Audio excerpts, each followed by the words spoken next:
क्यों भाई पादी पादी चल चल भी वीडियो तो पादी चलो जी ਜਾਂਦੀ ਆ ਭੱਜੀ ਸੀ ਲੋ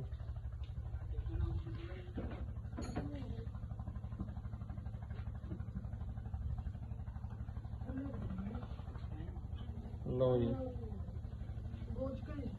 ਕੋਈ ਥੋੜੀ ਨਾਲ ਨਹੀਂ ਠੋਕੀ ਕੁਛ ਨਹੀਂ ਕਰਿਆ ਸੀਲ ਪੈ ਗਈ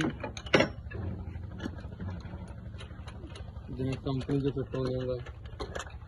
ਉਸੇ ਤਰ੍ਹਾਂ ਹੀ ਫਿੱਟ ਹੋਇਆ ਸਮਾਨ ਆ ਦੇਖੋ ਸੀਲ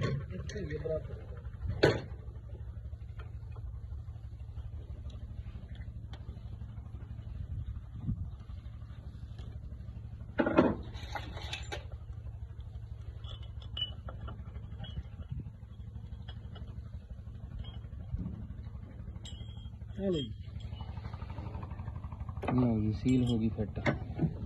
ये फोड़ रखी वाला रखी तो आया सीगा ये इंजन का काम छड़ के बाकी सारा करेगा पर भी इंजन के आले दुआले पर सफाई फिर भी करती भी टाइमिंग चंगी तरह चमकाया